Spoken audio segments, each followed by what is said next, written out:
So a big shout out to the C3 guys who accepted my presentation yesterday because, of course, as you all may notice, we have a new logo. And so we couldn't send anybody anything saying, hey, we have a new logo before it unveiled. So I'm really glad to be here. The guys have been great. And hopefully you'll find this valuable. This is going to be one of those talks where I'm going to not talk about search until the very, very end. And instead I'm just going to talk a lot of weird science. And I promise I will get you there. I promise I will get you there. So I want to start off talking about human behavior.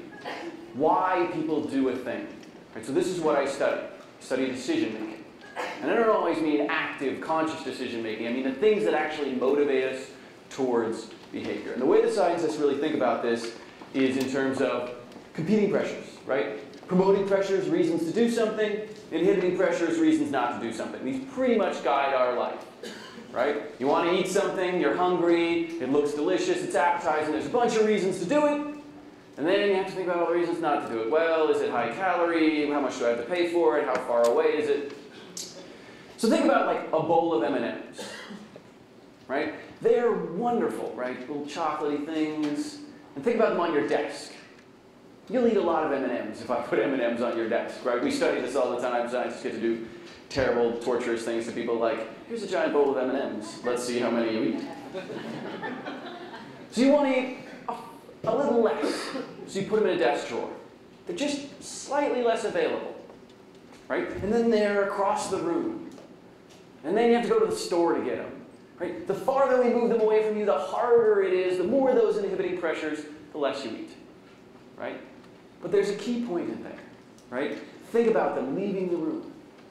Nothing about the M&Ms themselves has changed. They are exactly as delicious as they were the moment before.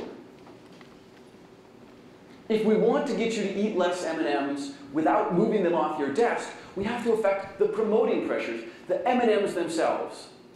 Right? So imagine a melty bowl of M&Ms. Right now it's suddenly slightly less attractive. Possibly not so unattractive that we wouldn't eat it, but still less attractive.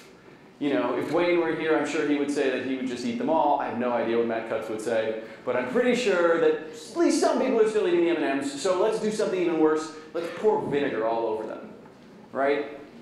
We haven't done anything to the inhibiting pressures. They are exactly as available, as cheap and free and fat-filled or not as they were before, but suddenly they're just that much less attractive, right? There's fewer promoting pressures.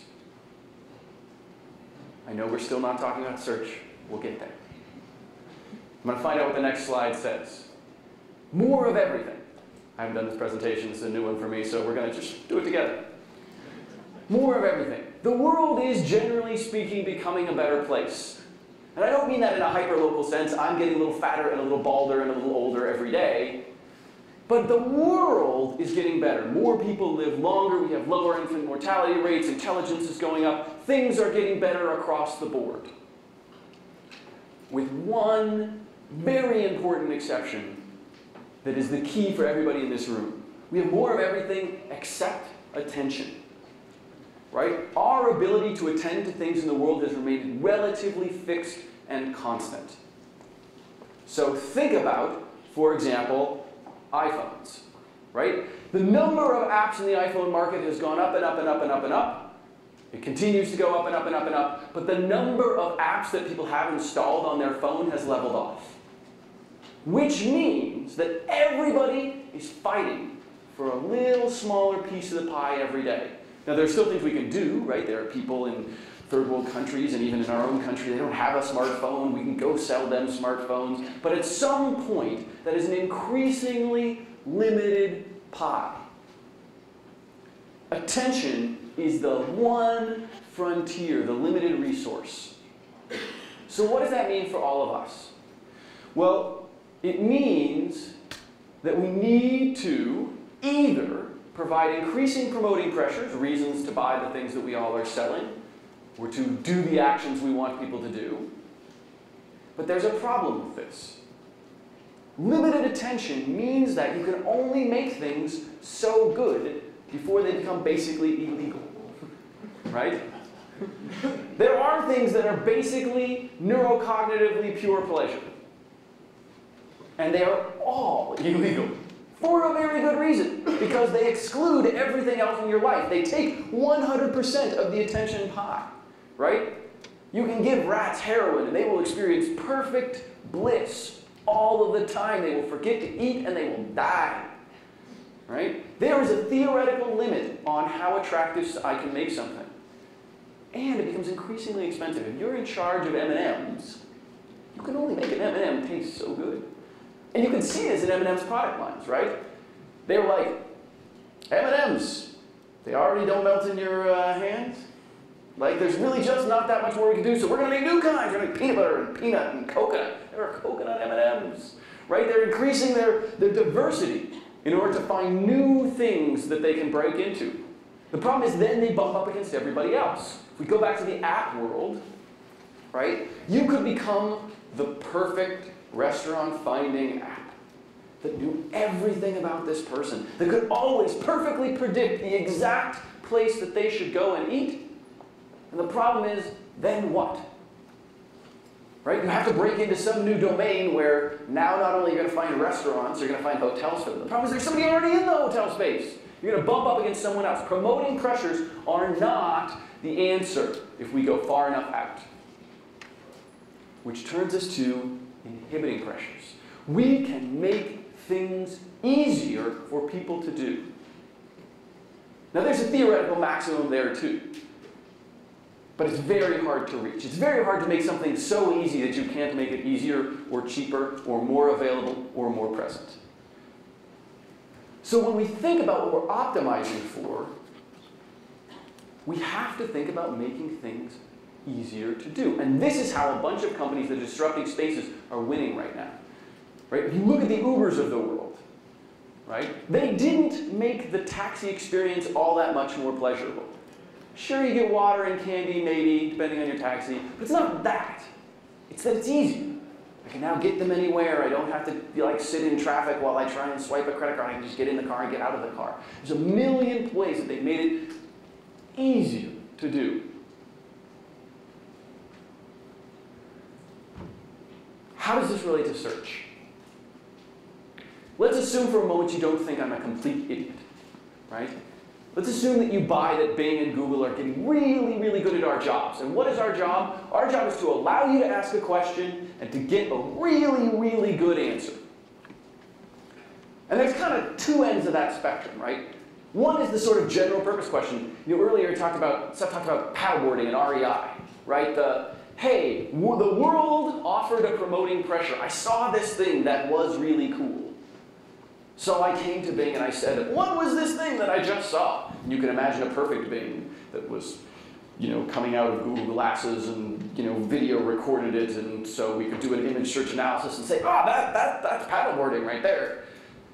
And so you start doing a little more research. That's one end of the spectrum, right? Life provided a promoting pressure.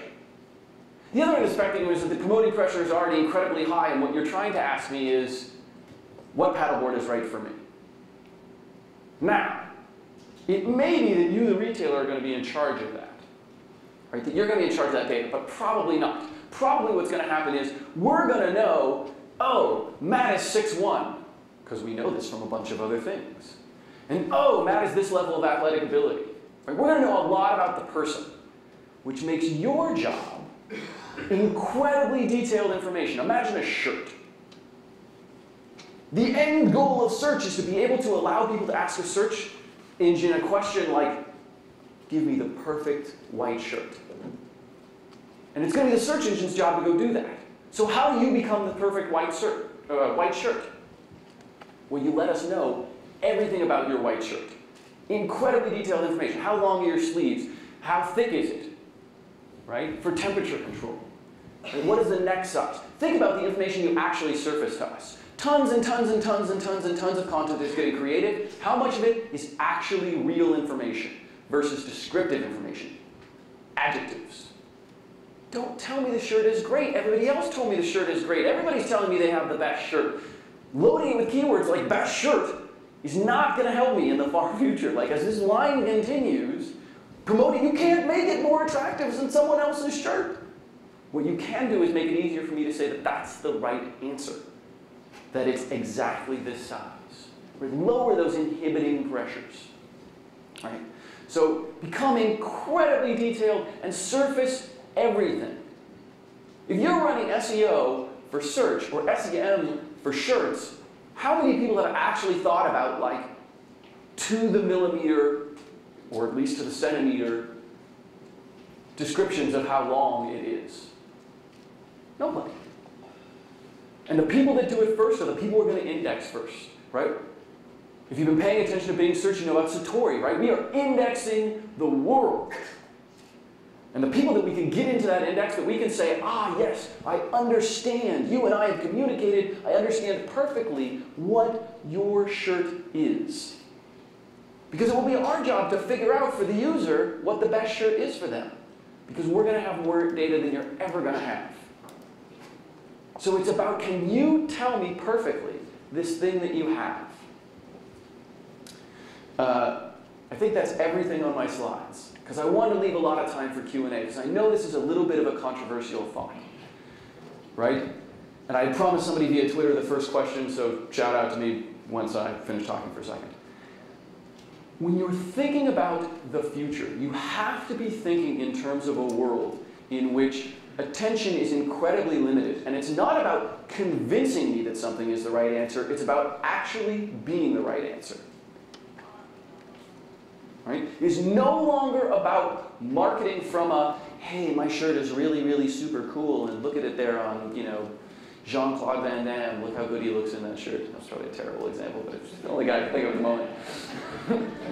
Brad Pitt, there we go. It's Brad Pitt wearing my shirt, right? And that kind of marketing will still exist, but it will probably not be the job of most of us in this room. Most of us in this room understand at a deep level the analytical process that is going into search, which means that we are ideally positioned to understand the kinds of information that can and will be indexed about our products. Bing is a very general smart person, right? It's got a wide breadth of knowledge. You guys have the depth of knowledge. You guys know the most about your products. And it is your responsibility to tell us about that, right? Imagine, I mean, we could go endlessly down this rabbit hole with shirts. You could tell me where your buttons were sourced, right? Where was this thing made? Because someone might come to Bing and ask the question, hey, in the future, I'm looking for a shirt that was made in America and, you know, looks kind of like this and has this kind of fit, and you know a bunch about me, help me find it. And we will do that. And if we know about your shirt may be the best one. Now, taking it back to Steph's example of the paddleboard, you don't only have to be at the end of the funnel. You can also be the person who has given us succinctly the answer to the beginning of the funnel question. What is paddleboarding? In all likelihood, for some kinds of data, we will extract features and will answer the question, what is paddleboarding? But for many, many questions, we won't be able to do that. Which means that there is an opportunity for you to be the source that says, this is what paddleboarding is. Don't abandon the this is it to Wikipedia, right? Because Wikipedia is tremendously good at answering general questions. If I'm like paddleboarding, Wikipedia is a great thing for just paddleboarding. It is a terrible thing for paddleboarding in America, or paddleboarding on the West Coast, or paddleboarding in Lake Washington, or paddleboarding at a particular park in Lake Washington. As you go farther and farther down the funnel of a conceivable question that someone might ask you, the generalized resources that are available at the moment get increasingly less useful. So once again, it comes back to this detail. How detailed can you be about being able to answer a very specific question? And can you do that in a way that is indexizable? That says, I understand Lake Washington, and I've made it clear to you that this answer is about Lake Washington. It is about paddleboarding in Lake Washington. So I'm going to sort of stop there and answer questions. You don't have to believe me. This is one of many possible futures. This is the future I have the most confidence in at the moment. I appreciate the laughter. I appreciate that you were willing to come along with me on that journey. Does anyone have questions, or are you all just, some people are just looking skeptically at me like you're completely crazy. Those people, I can totally understand your skepticism. We're talking not about the next 6 months, but about the next 6 years and the next 60 years. Yeah? So isn't what you're talking about in terms of providing more detail to the user, isn't that what Google is doing with rich snippets? Where they're pulling in, like, let's take a recipe. They're not just pulling in how to make pancakes, but they're bringing in, like, the calorie content, they're bringing in the ingredients, they're bringing in top value. So that way, when the user does a search result, they're not just seeing the article in their meta description, they're seeing more detail. So what is it that you're talking about that's different than what, like, the rich snippet is? So we do the same thing, right? That's the idea of Satori, is this entity-based answer. We pop entity answers. So I mean, I think that's I think in that both major search engines have done it, you can recognize that it may be the future. What I'm suggesting is, as you get to so let's take making pancakes. Making pancakes is actually a fairly general thing. Let's say you represent Bisquick. Tell us your calorie information, right? Because it turns out, hey, making pancakes from scratch with the following ingredients is different than the calories that are made with Bisquick, right? So, and that's something I can scrape into an entity data and say, hey, want to know more about calories of pancakes? Made with Bisquick, this, made from scratch with these following things, this. Like, there's still a choice being made there. There's more than one way to make pancakes, right? And that's part of the thing about entity data. That's why I'm sort of talking about how we're good at general things. We can tell you a way to make pancakes. It is incredibly difficult and will become easier over time with your help to be able to say the best way to make pancakes, with best being incredibly personalized to a person, right? It may turn out that Google's answer for making pancakes is make pancakes from scratch, and someone's asking the question, what is the most low-calorie way to make pancakes, which may end up being Bisquick, may end up being your product, right? So saying, hey, I am not just the right answer, I fit in the global world of right answers that is a way to make pancakes. I also fit in this much smaller thing of really low-calorie ways to make pancakes, or really delicious ways to make pancakes, or ways to make a fluffy pancake, or a way to make a quick pancake, right? Not everybody has time to make things from scratch. It is unlikely, as the web is currently structured, that Google would say, hey, this is a way to make pancakes from scratch, and this is a quick way to make pancakes. But you can imagine that we are moving in that direction. Bing is moving in that direction as Satori indexes important things. And that's an important part of Satori as well, is it's not just entity answers that are independent, it's entity answers with properties, right? It's the ability to say things like, oh, this entity answer contains the following ingredients. There are different ways, like, in order to make pancakes, you need some sort of flour-like substance. Here is the realm of entities that are flour-like substances. And by the way, those people who make those flour-like substances told us what those calories are. So I know the calories for wheat flour, I know the calories for white flour, and I know the calories for Bisquick, and I can say, when I'm selecting for the answer for lowest calorie, I should go to this Bisquick circle. When I'm correcting the answer that's, least processed, I need this raw, unbleached, thing here. Right? The entity engines are going to start indexing these very detailed pieces about what a thing is. That's the data that as a product person, you can provide that ensures that you remain relevant. Does that make some more sense? Right? So I think it is those entity answers. That's precisely what I'm talking about. It's about how you interact with those entity answers. What data do you need to surface that allows you to be seen as an entity and understood as an entity? So how will you communicate to people that are product owners what other information they need to provide in their articles and their content today so that you can find it and serve it out to users who are looking? In that there's always a give and take between this community and the search engines that index this community. I don't think we know that yet. I don't think that's been established. But I think that just like riding the beginning of any wave, right? We're talking about something that, like, if we make a big bet now, will pay off in 5 years, 10 years as a marketer.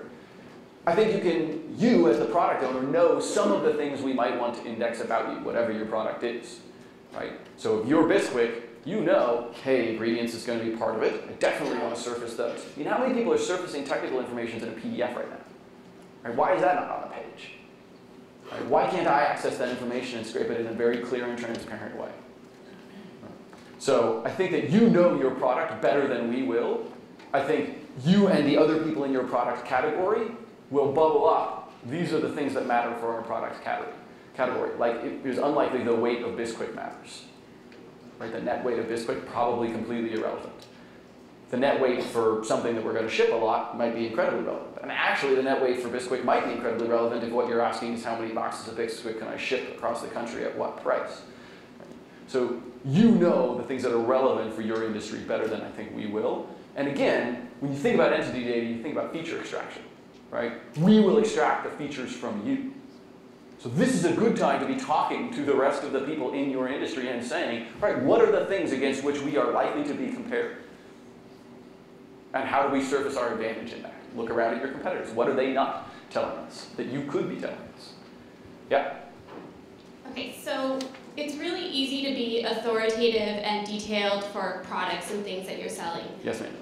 But when it comes to content, like helpful guides or things that are useful to people, it's a lot harder to prove that you're useful and credible. So what do you think some of the signals of usefulness and credibility will be in the future for some of those more top of the funnel helpful guides? Sure. So I think that there are signals of usefulness and credibility that you can look at social research to tell you. I didn't talk a lot about it today because it wasn't really the focus of this talk, but we could chat afterwards. And I think some of those things are, there is a tremendous amount of science available to you. There are many psychologists studying all sorts of things. I can tell you as a social psychologist, one of the things that we use to assess if someone is credible is appearance, right? If a guy with a dirty face and a torn suit comes up to you and gives you stock advice, doesn't seem like a very credible source, right? That's an obvious one people know about. But there are things about language too, right? We know, for example, that short, direct sentences can help people assess your credibility better than long, complex sentences. Things that are clearly differentiated. There are very clear patterns in what helps people assess the credibility of a source that lots of these are baked into our algorithm, but lots of these are just, you have to remember our algorithms will almost always respond to what people are doing. So it's not important, this is an important point. Stop trying to game search engines, right? Because it's like in a nuclear arms race, right? The purpose of a search engine is to become increasingly like the human brain, right? You know how we're going to assess credibility. And how do you know how we're going to assess credibility? Because we're going to assess credibility the way that everybody else on Earth does, right? We're not going to do something different than what your brain is already doing passively already. So if you want to see where a search engine is going, talk to a psychologist. The basic rules that apply are going to apply. Right? When I talk about one today, limited attention, but credibility or anything else, right? It's not too hard to figure out what the next iteration of Bing or Google's search algorithm is going to look like at broad strokes. The way to do it is, what would they do to make it look more like a human? But the same biases and the same other things. And that's natural because we're in a two-way conversation with the people who are using our search engine, right? So whatever they click on, whatever they tell us, whatever actually becomes important to them, whatever they believe is credibility, we're going to believe is credibility. Right? Because that's our job. Our job is to give them what they want at some very fundamental level. Sorry, tons of questions. They're frantically pointing that way. There's a microphone. So there's a microphone over here. Someone had a question? Okay, go ahead. I'm sorry, blocked by the pillar. There you are, okay. Hello. Yeah, I had a question related to user experience and the need for detail. Now, obviously, sure. Bing needs detail and all those things, but I want to know just what your thoughts are moving forward in the future of Bing, how they're going to balance the need for detail, particularly in cases where detail might not be conducive to a good user experience. Totally makes sense. Yeah. Totally makes sense. I get your question at a very core level. I should have mentioned that before coming to Bing, I built and sold 2 startups in New York. I come from academia. So I mean, I'm with you on the sort of the root level of these questions. I think the answer is that remember that because of unique identifiers, because of the concept of UIDs in the world, it is not transparently clear that the data that you give us and surface to the people asking an incredibly detailed question have to be the same that you give to the guy who's like, what is paddleboarding, right? What matters is that somewhere on your site, no matter how deep, you have said, for the product SKU that is UID this, here are all the details you need to know, right? whether it's in a database or something that we can crawl or not. Now again, this is harder with just sort of generic content, but when we talk about sort of products or services, it's incredibly important that, hey, tell us everything you can, but that doesn't mean you have to tell us on your front page, and it doesn't mean you even have to tell us on something that you ever intend a user to see. That's an important point, by the way. Not every web page you create is for users, right? Or at least not the average user. You don't have to put it on your home page. We're still going to index it far, far, far down that trail. Right? We will still index that entity information as long as you're providing us with a clear UID. As long as you're at least telling us, this is associated with this product that you have in our store. Does that make some sense? Yeah, it makes sense. I guess philosophically speaking, our next question. Sorry, I guess philosophically speaking, our next question would be that if you're putting content on your site that's not meant for users, wouldn't that be considered gaming the search engines? No, I think that would be considered helping the search engines, right? Gaming the search engines, what I mean by gaming the search engines is trying to take advantage of the fact that we are not perfect representations of human beings yet, right? Trying to exploit that fact. That has a very limited shelf life because we will become increasingly more like the cognitive capacity of humans over time. So you could game how we're doing credibility now. That's not how we're going to be doing credibility tomorrow or the day after tomorrow. That's a losing game. Helping us, like giving us the structured information that we would know to be able to answer a question, I think is a different story. There are tons of questions in this main section. Okay, so I'm going to start at the back and then I'm going to go sweeping this way. I have a related question. So as corporations get ready for millennials, as well as all the devices, and you just talked about the user experience which differs device to device, and then we also have to serve up descriptive content to search engines. Where do you see the pattern of what people are putting into search engines? Because they are getting ready and used to tweeting, and they're using words instead of complete questions. How do corporations respond to that? Sure. So I think, I mean, we can get into a massive debate about NLP and sort of natural language and those sorts of things. I would say that. So I would say that let's not get into that debate. This would be a very long conversation. You can gas me afterwards. What I would say is the following. We can bring people into a lab and do this experiment. We talk about like Wizard of Oz style experiments, right? You bring people into a lab and you say, behind this window is a perfect computer and it can perfectly understand what you say and will perfectly respond to everything you say, so just talk to it like a human. And the problem is, people our age have a tremendously hard time doing that. They have a tremendously hard time doing that. But if you go to the average 6-year-old and you say, talk to it like a human, they talk to it like a human. So I actually think the trend is the reverse of what you're talking about. In the short term, it will continue to be very keyword specific. People will do this sort of weird keywordy, like if you ever read your own search queries, you would be like, no human being speaks like this, why am I speaking like this, right? Because Google 10 years ago trained you to speak like that, because they kind of sucked, right? We all think about like search engines as being relatively static, but everybody in this room hopefully knows that search engines are way better than they used to be. And I can tell you at Bing, I would much rather that you put in a natural language question. I can give you a much better answer on a natural language question sounding thing. And that will continue to be increasingly true, right? Don't think about what 6-year-olds are doing. Don't think about what 30-year-olds are doing. Think about if you had a tabula rasa as they get introduced to computing, how is the most natural way for them to engage, right? Anybody that has ever handed an iPad to a 2-year-old knows what I'm talking about, right? 2-year-olds are like, yeah, swipe, I'm really good at this. Like, they've got that down, right? Kids understand natural language. We did this tremendously awkward thing in the early 2000s where we said, hey, we're going to teach you a completely separate language in order to search. And it was necessary at the time, but it is probably not the long-term outcome of where we're going. We're teaching you to speak a language, and that language will be used across the web for search, for task completion, right? You start to see this in Siri and sort of other intelligent assistants, right? It is that I will understand what it is you want me to do based on a natural language query. There'll be mistakes, but we'll get there. So then I was coming over here and then kind of sweeping back this way. Yeah, kind of going off of the question that came up about, it's kind of easy to be very specific as far as attributes for products. Can you give maybe an example or talk a little bit more about some of these things that you see being maybe more service-oriented or kind of on the edge of like where people should be more descriptive or where it's not quite as obvious to be like more descriptive, with still being those later queries? Because I think I understood, her question. Yeah, so I think that, apparently I didn't answer her question good enough, and I'll have to try again. Let me try again.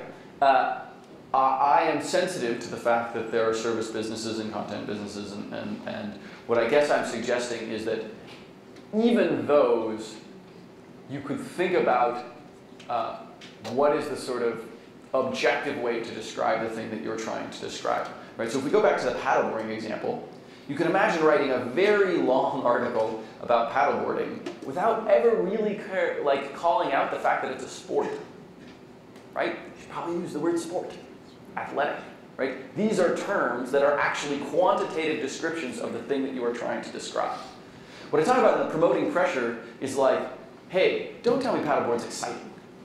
Right? Probably what we're going to do in an entity index is understand that, hey, paddleboarding is a sport, it's a strenuous sport. Like on the spectrum, it falls in this big thing of sports. It falls in the smaller thing of like sports that are done on water, and also the smaller thing of like sports that are relatively strenuous. Right? It is important that you tell us, hey, it's relatively strenuous and it's done on water. Right? So I'm not suggesting that only products have quantifiable things. Try it. One of the experiments that I love to do with people is explain it to me like I'm an alien. Explain it to me like I'm an alien. Like I just arrived on this planet. What is this? What is paddleboarding? Well, it's a sport. Okay, what's a sport? What kind of sport is it? Right? Where is it done? How is it done? Right? There are definitely quantitative pieces that you can surface to us that may not fit well, by the way, in a sort of like, hey, that's how I talk to the average person about describing what paddleboarding is, right? I don't think it's stuff that doesn't necessarily fit into like a nicely micro formatted, spit that out to a certain extent. I hear that. But I think that as you start thinking about how you describe something, start thinking about how you describe it to someone who had never seen any of the things that are involved in it, and make sure that you are describing those things. I think if we went and did a search now for paddleboarding, I think it would be shocking the number of articles that are written about paddleboarding that probably don't say the word water. Lake, ocean, like that would be sort of problematic, right? That's going to be very, very hard for us to index, and you're probably not the right answer if you can't tell us that it happens on water, right? Or that it happens sort of strenuously, right? It is not something that a quadriplegic could probably do. I was coming over here, and then I was coming down to you, and then I will come to you. You can just ask me. Don't even worry about it. Just ask me. I'll repeat your question. Well, I understand that search engines are trying to learn a lot more about the user in order to deliver highly personable results. And this is a two-part question. How do you find out if a user is really searching for something for themselves? Obviously, you can find out about the user through past historical searches or what they've bought, but what if they're looking for something else? So I'll add two parts. One part, let's answer part one. So I would take that back to her question. If you imagine people talking to a human, let's imagine I walked into a store, right? And it was a store that conceivably, it's REI, it conceivably might have something for me. And a salesperson said, how can I help you? What would I say to the salesperson? I'm looking for a jacket for my girlfriend, right? Probably what happens in the long term is that people mostly tell us, right? As things become increasingly natural language related, as they become increasingly more human-like in interaction, as they become increasingly dynamic, you could imagine a search engine that actually asked that question. You said, hey, I'm looking for a sports paddle. You could imagine a search engine saying, for you or for somebody else? Why not? We think of search engines as a single query. Why couldn't they be a conversation, right? If they're fed through Siri or another personal assistant style interface, why couldn't they be a conversation? Why couldn't I say, oh, is this for you? That was actually part two? Part two, because I was going to ask, how do you, will you allow the user to sort of predefine who they are and whether they're searching for themselves or for somebody else? I think we don't, this is meant to be a future talk, right? They asked me to come up here and talk about where I think the future of all these things is going. I don't know. In the short term, maybe, right? Maybe in the short term, it's a very defined user profile, and maybe in the long term, we rely on other social signals. It's possible. I don't think we know exactly what form it could take, but I think that if I was betting on the future of SEM and SEO, I think what I would say is I would bet that people are going to tell us in one form or another who this thing is for. And that's why I think detailed information is important, right? Because I think increasingly people are going to say query, like, imagine a conversational query. One way to do this kind of thing that I'm talking about with entities is to think of it as a conversation. If you gave me a very generic thing about making pancakes, what questions might I ask that would allow me to refine the answer that I gave you? So if you said, how do you make pancakes? And I said, well, do you have eggs and milk? And you either said yes or no, I might give you a different answer, like down that branching thing. Giving us the information that allows us to do that branching thing is incredibly important to making you the right answer for that.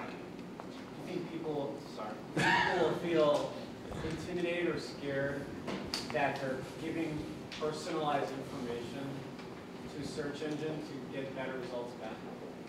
I think there will be some, like, that's never a clear question because it's always a spectrum. Some people will be bothered, some people won't be bothered. I think if Bing can progress to a level of technology that gives you real and quantified benefit by giving us some personalized information, it's likely that you'll give us that personalized information. Historically, if we look at what people have been willing to trade in terms of information, they've been willing to trade it mostly for higher quality product, right? Imagine the following, right? Let's go back to our REI example where I'm shopping for my girlfriend. I've actually traded you some personal information. Let's imagine that the role is reversed just so the genders work out and lovely young lady, you're the sales associate.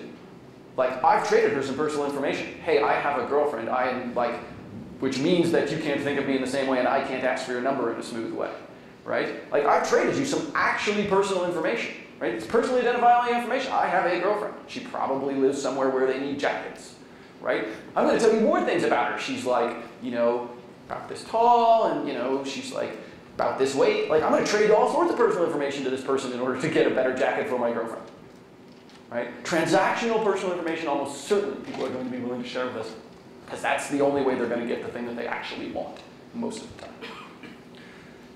Young lady, and then back here.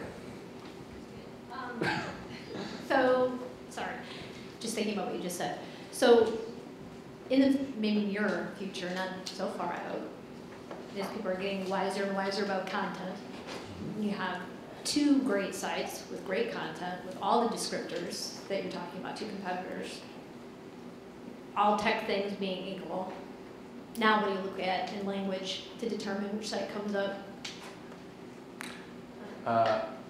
Maybe I'm not sure I understand quite the question. So I've got all the descriptors you could possibly want, okay, for, you know, you perfectly. I have put as much information as Wikipedia. You know, I've got. We've perfectly described two scuba suits. And no, you know, I've got great stuff. Okay. Right, great content. Okay. And my competitor, who saw that I'm using Searchlight and went ahead and started using Searchlight too.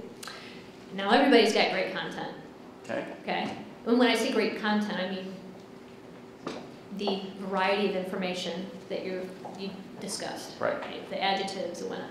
What would be the next thing in terms of the content, not tech stuff, that you would be looking at to put yourself in language, potentially, to put yourself ahead in the game? That is an incredibly hard question, I think. If I understand the question, it's an incredibly hard question. I'm not sure I have an answer, but I will flail around vaguely over here and see what happens. I mean, I think that we can look at those other sources of going back to her question about sort of how do people assess the veracity of something, right? So brand, for example, right? If we imagine two perfectly identical scuba suits, I don't know why I said scuba suits, but sure. They've been perfectly described. They're exactly identical in every way. They may have been manufactured by the same person. Both sites have written compelling content about them. Probably what's happening is that they're inheriting some characteristics from other things, right? Meaning brand, right? Probably what is happening is that, let's go back to my sort of, should I believe this homeless person who's giving me stock advice, right? Now I have two exactly identical homeless people offering me stock advice, right? They are offering me the exact advice, like I have to trust one of them. You know, what am I looking for? Well, you know, sadly, it may be characteristics that are entirely personalizable. So, hey, this homeless guy is white and this homeless guy is black, and because I have at a root level an affinity for my own race, like, I believe the white guy. So it may be things that completely are out of your control, right? It may also be things that are entirely in your control. Maybe familiarity. For example, this is the homeless guy that I see every single day. I'm familiar with him. I'm more likely to take his advice than this guy who I've never seen before. Right? It may be familiar. It can be lots of passive signals, I think. Hopefully this is a question that never happens because you're not producing exactly identical scuba suits all of the time. Right? Hopefully there's a difference in your scuba suits, and there's a difference in what you stand for, and there's a difference in price, and there's a difference in return policy, and there's a return, you know. To get two exactly identical things is really, really, really, really, really, really incredibly difficult. I think it is, the thing I would boil up is that point about some things are conscious and some things are unconscious. And you should be conscious as a marketer of both, right? That people are going to prefer things. Hey, maybe this one comes from a company that's in the South, and I'm from the South, and so I have I'm from Oregon. This is an Oregon company. I have a slightly better preference for it. But I'm not sure you should try to optimize for those things, right? Some of those things, there's always going to be natural differentiation in identical products because people are going to come in with their own set of opinions about what is right, and good in the world, right? That's part of what breeds diversity, I think. Ma'am? So going back to like... Ooh, they're even giving you a mic. You're very efficient with the mic, thank you. Going back to the example of like stock traders and things like that, if you are a service provider, you're not going to speak to your prospects, and the people who are searching for your services are going to be searching a little differently than product persons. So how do you see this affecting how we communicate, and what are sort of tests we can do to optimize for that? So I think I go back to, that kind of goes into this realm of questions that was over here. Like if you're a service provider and things aren't exactly abundantly clear and you can't say my scuba suit is exactly identical. There are some quantitative things that are difficult to sort of latch onto. I think what I'm suggesting is that there are still, even services are quantifiable. So if I was going to run a test, like a mental model, I'd go back to this conversational model, right? So let's imagine for a second that you're an online stockbroker. You can fulfill my stock trades, right? Think about the questions someone might ask. If my job was to be the perfect virtual assistant, what questions might I ask you that would allow you to differentiate between you and other online stockbrokers, right? And make sure that those are surfaced. And again, I think you guys know better than the search engine. The search engine, broad knowledge. We're going to do entity construction based on the things that you probably tell us. So, and all of us could sit here and say, okay, online stockbroking, probably one of the things that's important is like speed to trade, right? One of them is probably cost per transaction, right? So if I was a perfect virtual assistant and you said, I want an online stockbroker, I might say, okay, well, does speed matter? Does cost matter? Like which of the following is most important to you, A, B, or C? Right? So that sort of goes over to this. It's like the how do you differentiate? Pick the things that you're going to win on and win on those things. Yeah, follow-up question. Follow-up question. Everybody gets two. So in financial services? In financial services? In financial services, there are sometimes things you legally can't answer questions about or you can't talk about, but like your SERP competitors can talk about and you can't. Do you see any way of getting around that? So we're now getting into very detailed questions. So there are things I can't say about. Actually, let's broaden this question a little bit. So there are things that there are things I can't say about myself. I can't say I'm handsome. No one will believe me. Right? I have a biased opinion. What I really need is for you to say I'm handsome, right? Or I can't say I'm handsome, but like my enemies can certainly say I'm ugly. Right? I work at Bing. We experience this all the time, right? We can't stand, it's very difficult for us to stand up and point out, actually, when you take the brands off, people prefer our search results. Like, this has been verified independently a bunch of times by a bunch of different people, right? It's very difficult for us to say that. It's very easy for Google to say, not so much, right?